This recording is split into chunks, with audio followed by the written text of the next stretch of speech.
Piles की surgery में कराते हैं तो मल रोकने की क्षमता कब खत्म हो जाती है। बहुत सारे ऑपरेशन में सुना भी होगा, आपके आसपास ऑपरेशन किस लोग ने कराया होगा, जो लोग कंप्लेन भी किए होंगे कि मैंने पाइल्स और फिशर का ऑपरेशन या फिर भगंदर फिशुला का ऑपरेशन कराया जिसमें कि अब मेरा लैट्रिन ही नहीं रुक रहा, मल रोकने की क्षमता ही खत्म हो गई है। तो ऐसा क्यों होता है?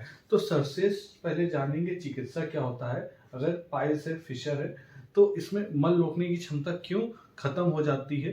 बाकी सर्जरीज में इवन जब छारसूत विधि से ऑपरेशन कराते हैं तो इनकॉन्टिनेंस नहीं होता, मल रोकने की क्षमता खत्म नहीं होती और साथ में थोड़ा सा डिले प्रोसेस जरूर होता है, लेकिन ये कभी समस्या नहीं आती है। तो सबसे पहले जानेंगे क्यों होता है मल रोकने की क्षमता खत्म जब आप फिशुला और पाइल्स की सर्जरी कराते हैं। सबसे पहले जानेंगे जो मलद्वार होता है, एनल कैनाल, उसके ठीक चारों तरफ इंटरनल स्फिंक्टर और एक्सटर्नल स्फिंक्टर्स होते हैं जो चारों तरफ राउंड राउंड होते हैं। देख रहे हैं यहाँ पे सर्कुलर फॉर्म में।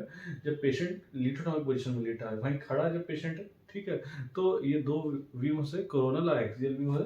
और इसमें होता क्या है, जब ये स्फिंक्टर्स इन्वॉल्व होते हैं, स्फिंक्टर्स, इंटरनल स्फिंक्टर्स और एक्सटर्नल स्फिंक्टर्स, ये वॉलंटी और इनवॉलंटी कंट्रोल होते हैं। एक वॉलंटी इच्छा अनुसार होता है जो कि मल को रोकता है, और एक होता है इनवॉलंटरी, वो से कोई मतलब नहीं है, ठीक है।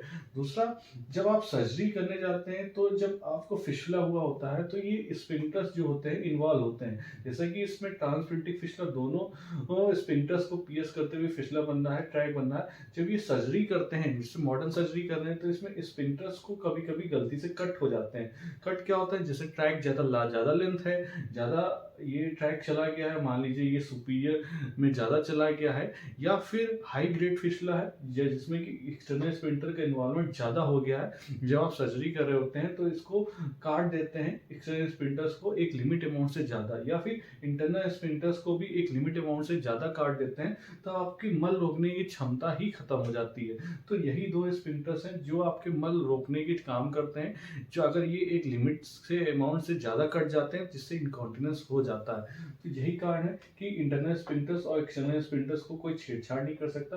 इवन रिकरेंस इसलिए हो जाता है जब आप सर्जरी कराते हो, दोबारा भगंदर इसलिए हो जाता है क्योंकि स्फिंक्टर्स को काटने से सब लोग डरते हैं, क्योंकि इनकॉन्टिनेंस होने का खतरा रहता है। वहीं जब आप सर्जरी कर रहे होते हैं तो ये ट्रैक फिशुलोटॉमी भी कर रहे हैं, मान लीजिए ट्रैक खत्म कर रहे हैं, तो साथ में जब स्फिंक्टर आते हैं तो उसको काट नहीं कर सकते। जैसे काट नहीं सकते तो वहीं पर रुक जाते हैं, तो साथ साथ इंटरनल ओपनिंग आपकी बंद नहीं होती। जब आप मल त्याग के लिए जाते हैं, फिर से ये मल के टुकड़े इसी पार्टिकल में इंटर करते हैं, ट्रैक में इंटर करते हैं, और फिर से ये आपको भगंदर हो जाता है। तो ऐसे ही आपको ये भगंदर हो जाता है, या फिर आपको पाइल्स अगर फिशर हुआ है या फिर आपको भगंदर हुआ है तो छारसूत विधि से ऑपरेशन करा है, तो इसी में छारसूत डाल देते हैं। तो एवरी 7 डेज में ये चेंज करते हैं, फिर ट्रैक धीरे धीरे कट के नीचे आता है, और साथ साथ ऊपर से हीलिंग भी करके हुआ आता है। तो दोस्तों यही जानकारी कि इनकॉन्टिनेंस क्यों होता है, मल रोकने की क्षमता क्यों खत्म होती है। अगर दोस्तों जानकारी अच्छी लगे, चैनल को लाइक कर जरूर करिएगा ताकि नई वीडियो मिल सके। धन्यवाद दोस्तों।